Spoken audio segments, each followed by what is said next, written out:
Colleagues, we have until the Secretary of State arrives just under half an hour, so I'd be happy to invite you to put your questions to the panel. Are there any hands for questions? Question two. Hello, yes, my name's John Moore. I represent a company called Lowfrix. I'm just wondering if you could tell us what support the organisations that you represent are going to be able to give to Tier 2 and Tier 3 suppliers who are looking to get into Tier 1, please. Thank you. Adam, that's a question that's come around quite often. Can I invite you to say what the Programme Board, or perhaps the sector and the Industry Council might be thinking of that? Thank you. I'm slightly sitting between two microphones. Oh, that's just by magic. There we go. I'm now in stereo. I think the position of Tier 2 and 3 supply chain companies is critical if we're going to grow this industry. And one of the key recommendations from the task force was to give a clearer picture of the timelines to deployment for this industry out, not just to 2020, but in the years beyond, so as to give a better understanding to supply chain companies, particularly UK-based Tier 2 and 3 suppliers who may have transferable skills but may not already be in the industry. And it's a critical piece of work. I sort of flagged it very briefly on one of our slides, but I hope to be able to give you more information at the Renewable UK conference in Manchester. But it's a central part of our work to give as much visibility as we can to the supply chain as to the progress of the industry, and as it were, to matchmake as well Tier 2 and 3 suppliers with your expertise with the parts of the industry where it can best fit. So it's something we have very closely at heart and want to see, as does government, as does the industry, the growth in that part of the supply chain in the UK. Sorry, it was more, perhaps I was looking for support around the introduction of innovation. I mean, without going into the product, we have a product which we believe is innovative, but trying to get a Tier 1 supplier to engage with us is very difficult. We're going to need the support of an organisation, hopefully one of them that's represented or more up there, that says to a Tier 1 supplier, look, you really should be giving this a try in some way, shape or form. And I think there's so much innovation that can come from Tier 2 and Tier 3 suppliers, but they find it very difficult. And this is true of British industry in all sectors, so let's not just pick on this one. But I think if you could take a lead in that and have a champion, you know, you've talked about champions, product champions for different things. I think if you could have a champion for Tier 2 and Tier 3 suppliers, somebody who is actively promoting it and banging that drum constantly, then it's much more likely that Tier 1 suppliers will actually engage with them because they'll want to be seen to be doing it. Absolutely. Can I take this question? I absolutely agree with that. And in the 10 to 15 minute presentation I had the opportunity to speak for, I couldn't cover all of that. But what the Catapult will be doing is looking to see what innovation opportunities are arising out of the market, so who's got some bright ideas. But we will also be staying very, very close to industry at the other end to say, here are some opportunities coming your way that you could be doing with. We think, so challenging the normal thinking is going to be very important. Let's just, you know, in the grand context of the industry has to cut costs and cut costs quickly. It has to do things differently. It has to reappraise how we've traditionally approached certain things. Now, that's not to say none of that exists today. A lot of that exists today. It just isn't very visible, and the routes into making it happen are not terribly visible. The Catapult will provide a lot of avenues and routes to that. So I'd be happy to speak to you after, if you wouldn't mind. Andrew, I wonder if I could just add one, because you just jogged. One of the really important developments, which I think you've seen reflected in some of the speakers in the presentations this morning, is that there should now no longer be gaps in between different organisations promoting offshore wind. So Andrew sits on the programme board, so we have the Catapult. Yeah, so if there's an early stage innovation issue, Catapult and the ancillary work around that. We now have the University Institute as well, so another piece of the Venn diagram. But the idea is that we are all, that there's visibility right through the supply chain. And if it's not program board, then it may be catapult. If it's not catapult, it may be even earlier stage than that. But somebody should be able to come to grips with it, and there shouldn't be a gap into which you fall and find that there's nobody looking after your particular interests. Thank you. There was a gentleman in the middle, and then I think over to the left. Ben Lynch, Clean Tech Capital Advisors. I guess my question relates a little bit to the prior one, but is perhaps broader. A huge part in various forms of this 30 to 40% reduction in LCOE has a technology basis in some form or other. The current stage of the financing cycle or credit cycle, how receptive are those financial institutions which actually have to provide these billions of pounds of investment? How receptive are they really to new innovative technologies as opposed to just running with at least the technologies they know and can model and really feel very, very comfortable with, even if they're not necessarily the best long-term technologies? Thank you. Volunteers? Me? Again? Having just said that nothing falls through the table. You start. I think there's a lot to be done there to give confidence to the financial market about new technologies and new innovations. We haven't talked today about the offshore test and demonstration programs that are being considered. So we've got obviously one very close to us here in Aberdeen. My colleagues at NAREC are looking at one around Blythe. This is about proving the next phase of turbines. So if we're going to double the size of the turbines, I'd certainly like to see a lot of demonstration of those technologies, not just the turbines, the foundations, how you hook them up electrically, how you ship them out to site, how you put them in the ground. All that know-how stuff needs to come around. But I think I think the broader premise is that innovation needs to be de-risked, which is probably why it is capped at the moment and isn't actually running as fast as it could. So an awful lot of what we'll be doing in the Catapult, again, working across the sector, is to help new technologies be de-risked so that ultimately the end users who might deploy these technologies actually would view them at an earlier stage in a very different light, because usually they wait to they're very, very well commercialised before they go anywhere near them. And that can't prevail. But what we need to do is give the reassurances about how these technologies can come to market and how best to de-risk them. And I've long said this over my career, that the only way for these things to happen is for the entire sector to come together. It is no one individual's responsibility. It's not government. It's not the developer industry, and it's not the supply chain to fix all this on their own. We have to bring things together, and I think we've got that in train now. It's happening a lot more than it has in the past. Any other comments from the panel? David? It's not a very helpful. Was it Ben? I'm sorry, I didn't Ben. It was not a terribly helpful response. But if you were in the earlier session, you would have heard Susan Rice, who referred to, I think we could describe it as a mixed appetite for risk amongst the lending institutions, and clearly the more difficult it is, the more innovative, the higher the risk in their view. She also made the point that if government is involved and part funding it, then the banks, the commercial lenders, are more reassured. So I just offer the thought that one way of breaking through this may be to strengthen governments in all their guises, involvement in financial support. But you're absolutely dead right to flag this, because we need the innovation, and it's difficult to get the finances to front up on a commercial basis at this stage. David, thank you. Frank, did you want to come in? Yeah, I guess there's a few aspects to it, aren't there? But looking at the sort of project financing, I suppose the higher end, where the requirements are massive, I suppose you've got a number of sources. You've potentially got pension funds, you've got the larger private equity groups, banks, and obviously the utilities continuing to provide capital for the projects, and some of these working as syndicates. I think one of the issues we picked up with the pension funds in particular is just not having enough bandwidth to do the real diligence on these projects. Talking to one of the very largest names in pension funds, and their team was kind of probably several people who are directly looking at this. So I think that was a big issue I picked up on sources of finance. Alistair, yes. couple of other things. I mean, firstly, to refer to Norstec, one of its target audiences is the finance community.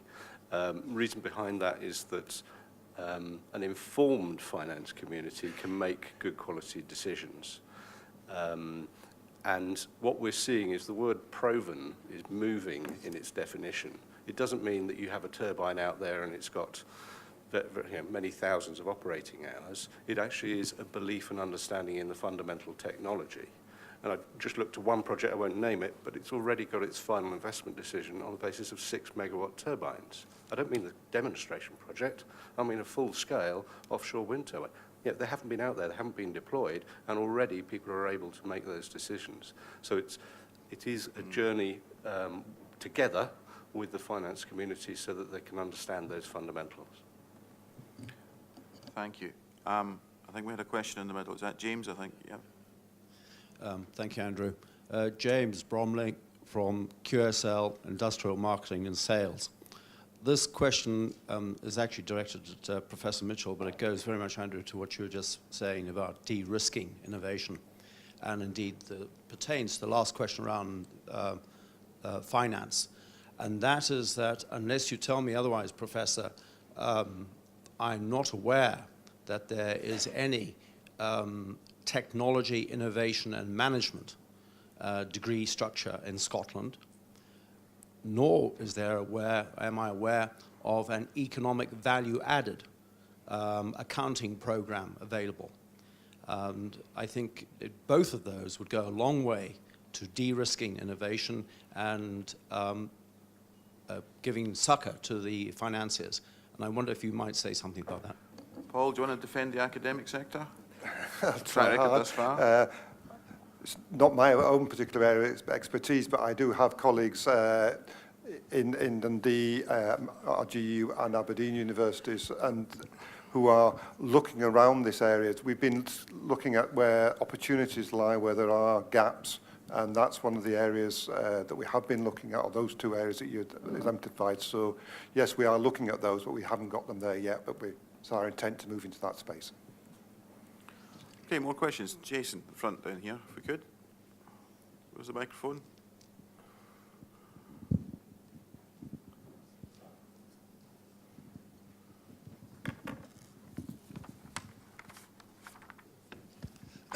Hi, it's Jason Ormiston from Vattenfall. Alistair, in your presentation, you talked about a pipeline of 45 gigawatts of installed capacity. Adam, you had a slide where you indicated by 2025, 24.5 gigawatts. In the previous session, Ben Sykes put up a slide which I interpreted as 10.5 gigawatts by 2020. I was wondering whether the panel shared Ben's pessimism about the deployment rates for 2020. Can I answer that for me, and I'll invite the others to comment, but I did my one with no numbers. And I think it's important to drive for as much as we can possibly get, and that's part of the problem, I think, of sticking a number on it and then looking at all the pessimistic barriers that are in front of you, and then you make the number smaller and smaller and smaller. I do see there might be some of that going on in some camps. But colleagues, care to advise on the targets, Alistair? I think I was named first. Thank you, Jason. So just to be clear, it's 47, not 45. And it is purely data. That is data as in land, different levels of land agreement that have been signed with the Crown Estate. I did say in the presentation you should expect less to come through, and the things that are going to hit it, clearly partly the consenting programme and how fast those can be brought through, but also what challenges they bring, and that's by no means certain. So don't hold on that 47 by any means. And then the big thing that I think is getting better understanding around the industry is which are the ones that will attract finance because they're the best projects. And that's something we haven't seen yet. It's all part of you've got to have more than you actually finally build. And to get to your best cost, you need even more. So that's a dynamic that is going to play out. And over the next year, you're going to see the most interesting number in terms of the contracts for differences. The point is that the larger numbers are still possible, but they're getting less and less. You'd have to what's the phrase? What we have to believe in to get to that gets less and less credible. So, yes, we have our own view, and it is a number considerably lower than that. It's not a public view, it's not one that I intend to share. So I can see how Benj gets to a 10.5. He's being much more pragmatic, I would say. And that, yes, there's a range. So my number, I would say, is much more about what is capable beyond 2020. We shouldn't hang on the 2020. It's been such an important number for such a time, but we need to be looking beyond that. That's the thing. Adam? Okay. I endorse a lot, all of what Alistair has said. I would perhaps add, from a perspective of the programme board, that clearly the number we inherited from cost reduction task force is the £100 per megawatt hour number, and numbers can come back to haunt you, or can be used to congratulate you, provided you hit the target or not. I try not to use target numbers for in terms of megawatts deployed, for the reasons that Alistair has alluded to, but there's absolute clarity that without clear volume certainty, we will have less chance of hitting our hitting on our £100 per megawatt hour objective than if we have limited deployment. So from the programme board's perspective, we want to see as much deployed as quickly as possible, and among the recommendations from the cost reduction task force are a whole set of recommendations around removing barriers to deployment, and that is some of the critical work that we are undertaking at the moment. One of the I suppose advantages or disadvantages of being in the industry, not quite as long as you, but almost, is I can remember being interviewed shortly after joining BWA as chairman, and it was the week that Shell had pulled out of the London Array project. And the interviewer's first question was, well, that's the end of the offshore industry, isn't it? And there was Alistair Slide, London Array, up, running, producing electricity, producing economic benefit to the UK. So I'd like to use numbers to congratulate ourselves as an industry, not to beat ourselves up with them, I think. But one has to recognise that targets are always there to be used in both senses. But we another need man for my upper right box. Yeah, absolutely. Yeah. I'm trending far up into the right, in an industry sense, not in a political sense. I want to see as much deployed as possible as soon as we can. Because without doing so, we will struggle to land on that £100 per megawatt hour spot that we want. Thank you, Adam. Frank, did you want to comment on the numbers? Yeah. I think people always expect our company to have graphs and numbers, so I don't want to be outdone. No, and it is a bit dangerous. Just totted up some numbers from my presentation, and it's kind of around 30 gigawatts by 2020. But that's the whole world. So I think we take a very conservative, tend to take a conservative view, and we do actually try and test ourselves each year against what's actually happened. So our clients are quite trusting of us that way. But yeah, I think it's I think another thing to bear in mind, it's a significant market. If you do a simple calculation, it's something like 15 billion euros a year market, whatever that is in pounds. So it's quite a hefty market, and enough to attract major industrial groups in. So I think people should look a little more at the positives and some of the achievements which have been made. London Array mentioned earlier. That's just a phenomenal project, mega project. So. Okay, our trick is going to be talking about some really interesting things when the Secretary of State comes into the room. So are there any more really good questions? Yes. Hi, I'm Charlie Napier from CJAX UK. Hopefully the Minister will turn up at this point. 50% UK content is obviously talked about a lot as an aim. We understand obviously the government and BIS are looking at it. Obviously there are various EU restrictions potentially, but what's the sort of panel's hopes and aspirations for the UK content? Thank you, Charlie. Good question. Any volunteers for? Yes, Alistair. I'll give you my part of it. We've seen projects particularly, one of the things to look at is whether the projects are on the West Coast or the East Coast. West Coast projects, it doesn't take people are a bit surprised to see Robin Rig, quite one of the larger numbers. I think it was 32% CapEx, 49% if you include the OpEx. We're already there. Well, sadly, we're not. That just happens to be very difficult to get to from the rest of Europe. Whereas the projects on the East Coast are the ones that are going to receive the most challenge. And I've heard from a number of people in the sector that it could get worse than where we are now, unless that changes are made in the UK. So be very careful with the numbers quoted would be my first perspective. And the second is make sure that you include the OpEx numbers, because that's more likely to have the local content. Those would be the two pieces I'd give to you.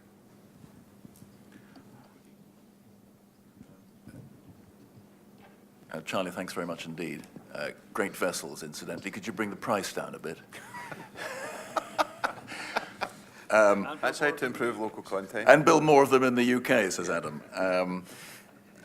I very much agree with what Alistair said just now. I think I just want to go back to Ben Sykes' presentation earlier, where he talked about the tension between how much local content do you have and how much importance do you attach to the lowest possible price, because we need to recognize that there is a tension in this one.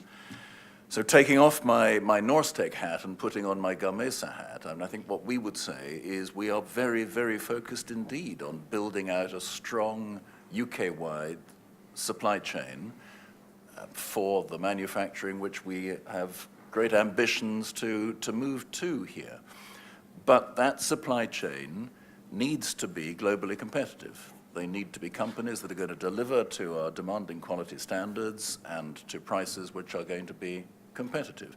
Now, I think many of us are waiting to see what, if anything, may emerge from government in terms of incentivizing higher levels of local content, clearly working within European rules on non-discrimination against fellow European EU member states.